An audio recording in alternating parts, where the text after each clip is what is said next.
Hello everybody, it's me, TONIK TZW, and you'll see there we've got a lovely Union flag logo on the splash screen now, something which I threw together the other day, and we're here. We've got another Kraken video.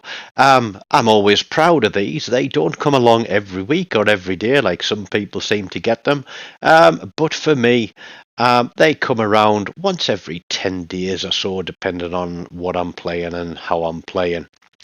But let's have a look at the team sheet. Now, as I've said before, you don't choose your teams and you don't choose your teammates. And I don't know whether we think we get a little bit lucky with this one because we get a tier 4, tier 5 match instead of a tier 5, 6. But it's mostly tier 5s and they're certainly going to make us work for this one. I'm here in division with Chinlarden.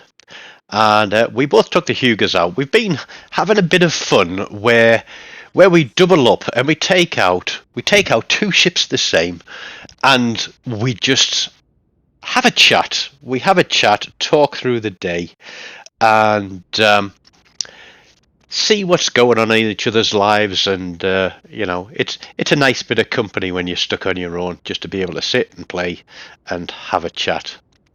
Now, I have been criticised by a wonderful person by the name of Dev Solar for reversing at the start of a game.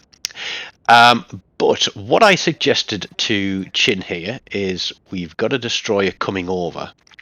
And if we back out so that our detection radius is just on where the large island is, in the centre of there, then what the enemy may do is push forwards to that point, and then they have got themselves stuck in, they lack the ability to maneuver by getting stuck in there, and it also basically forces them to push to us, to come to us for the damage. Now, we do angle. The Hyuga has got very, very good range on it.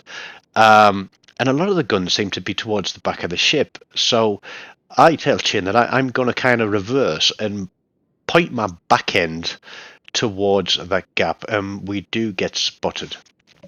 Now, what you'll notice from the minimap is both the destroyers have pushed across to this side of the map, and for some reason they both move in close to hug that island, and I didn't understand what was going on there. You will see us also spam a lot for I need intelligence.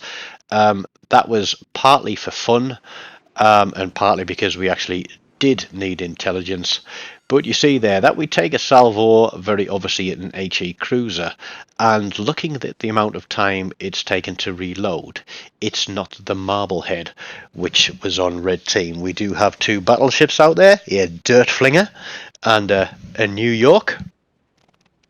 There is a buy-in as well. We know we've got a cruiser, and the chances are, given that we've been spotted and we can't see anything and our destroyers can't see anything, that it is a red team destroyer. So I'm keeping my eyes on the gap, on the smoke, and asking this destroyer if he would kindly push in, which he doesn't, I don't think. He sets up a smoke screen.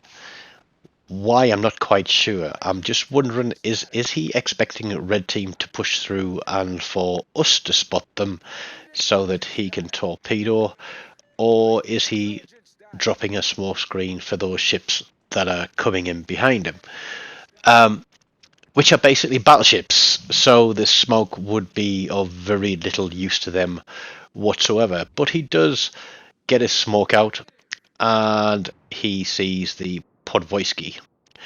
Now, a lot of battleships captains will not shoot at destroyers, and Chin and I are not those battleship captains. We will put shells on. We only had AP loaded because we were expecting a battleship or a cruiser to push through, but we do get some shots onto that Podvoisky.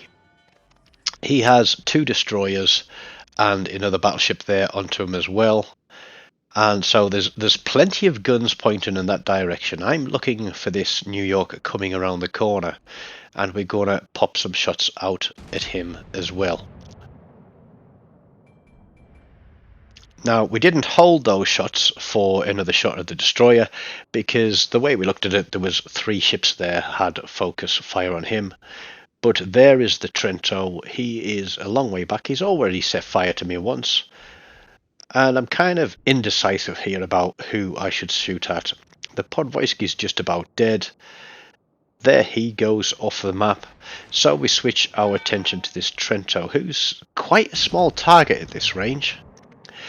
But we're looking at the minimap as we're playing, and Dev Solar, who commented and gave a very different opinion of one of the videos I played, and I think he was expecting me to perhaps come back and be really horrible and nasty, but I actually appreciated his view on that video, and the comments are there. I'm open to criticism. And learning as much as anybody else in this game, although some people I think still need to learn a lot in this game. But yeah, I appreciated somebody else's point of view on that. And so although we are probably breaking a couple of the points that he did point out in reversing at the start and sitting at the back of the map, well, not quite at the back, we have got range. And that's something we can play with, and we have a lot of guns. And being here gives us the ability to cover a lot wider arc of the map without having to turn the ship or the turrets too much. So it's easier for us to position and get shots on. Now we do get shots across there, and we see the Trento again, and I'm worried about our destroyer there, who appears to have got himself spotted and taken fire. Now the Trento is backing up around that island, and I'm saying, I'm probably going to kill a load of seagulls with this one, but we ripple the turrets, leading them back just in case he actually goes a little bit faster in the reverse than expected. And we land one straight through his citadel. So we've kind of saved a destroyer there, and potentially saved that cruiser. But the Bayern is going to make short work of one of those out there at the moment. And again, flicking back to the minimap, I've pointed out to Chin that our left flank is wide open. I think there was one battleship went up there on his own. He was met by a destroyer and a couple of battleships parked on that corner and a cruiser, and wasn't long of this world. And lo and behold, the Marblehead appears coming through the center of the map. Now I love the Marblehead. It's not one for taking punches, but it can be very annoying in the right hands. It bristles with guns. And we're not even going to sort of try and pull a shot without getting detected here. We're going to let this guy come out and let him realize his mistake. So guns on, bang, he is gone. I didn't think I was going to miss that one, but there's a chance that I would over penetrate. So Chin is bow tanking the 3 battleships to our front. We're thinking we're in a bit of a sticky pickle here, but I don't realise here that I haven't got that New York locked as my target. For whatever reason, the auto aim that sort of clicks onto your target is being a little bit finicky in game at the moment. So it was a little bit unusual. I think that's why that spread of shells was probably a lot wider than it was going to be. But we decide to keep fire on that New York. Chin absolutely chunks him. I get another salvo off, and I think this is the end of him. Yep, there we go. So that is another battleship out of the way. The Cavor is pushing in. We've got a Derflinger out there, and I can't remember what the other ship is. I think there's a Fuso and a Bayern out there still. We have an advantage that we still have a destroyer, but you'll notice that he is literally on a sliver of health. Now I look at that Derflinger thinking, can I get a shot on? It's long range, I'd probably miss most of it.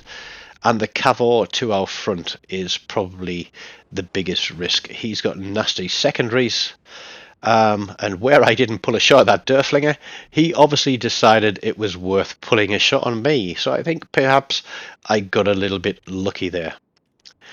Now I'm trying to bait this Cavor and show him a bit of skin and bait him into putting some shots on me and push and perhaps be a little bit overconfident because he knows he's got the Fuso, he knows he's got the Bayern, he knows he's got the Derflinger. And I admit now that I am not the best at angling battleships, but I try my best. I try my best. Now I know he's going to have the next reload on me, so I do start to turn in towards him a little bit. I'm more than aware that I'm moving into his secondary range, which is those wonderful Italian saps. But we're trying to split this guy one left and one right so that he can only put guns on one of us, which means that one of us will be able to push the advantage on his flank. Now he's looking at me. I'm going to get a shot under his turret, which knocks a gun out but doesn't do much else. His secondaries are onto me. I think he's turning to try and get all of his guns on, or all of his secondaries onto me at least. But I'm waiting here, I'm waiting, and here we go. This is the boom. He disappears, and I was surprised there because that was 8 guns, and I only hit, I think, 3 or 4 shells out of the 8, something like that. And then I realised that if shells hit a target after it's destroyed, they don't count. It doesn't tally them. Yeah, I thought that perhaps I'd had a load of shells just turn into submarines and disappear underneath it. But we have the Derflinger out there.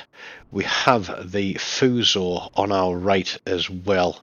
And he is going to pop at me. You'll notice that I turn slightly to the right. And he's better angled than me. And I'm not going to do a great deal to him here. But Chin is coming up as well. And so, although I'm out of will to rebuild range at the moment, I'm very quickly going to realise that I do need it, because I am the focus of attention of these 2 ships, and that is never a good thing.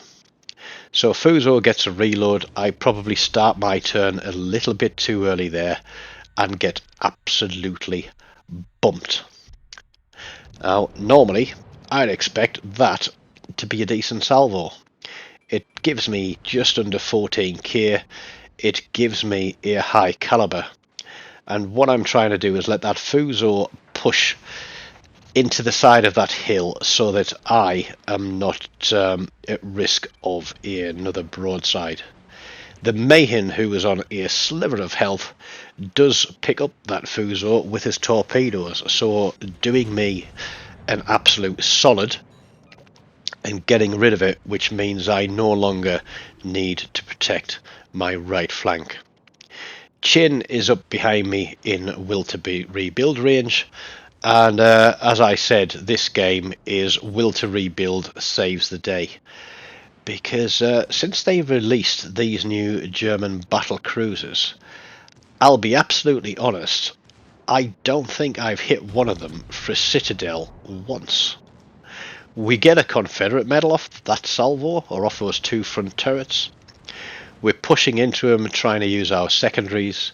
Chin is with us with will to rebuild, and he says, "You've got this one, mate." So we turn for a full broadside, hoping he's not going to get one off, and we don't kill him again. We get 4 hits, but with the 2 front turrets as we try to turn back into him, we get that shot off, pick up a Kraken, a Fireproof, and a Dreadnought at the same time. We finish on just under 130,000 damage. We get 5 kills, Dreadnought, Fireproof, Confederate, Kraken, and High Caliber, which I think was a fair tally for that game. How I can't citadel that Derflinger, I don't know. But Chin and I finish 1 and 2 at the top of the board. It's not a massive base XP score. Our New York, I think he rage quit when he got torpedoed at the start, so that's why he's on a 0-0. But that's Kraken 95, only 5 away from the magical 100. I do hope you've enjoyed watching this video and watching me almost get my backside handed to me in a battleship again. So don't forget, before you go, do please hit that like button, subscribe to the channel, and if you've enjoyed this one or you've got something to say about how I played the game, drop me a comment and I'll be sure to acknowledge it.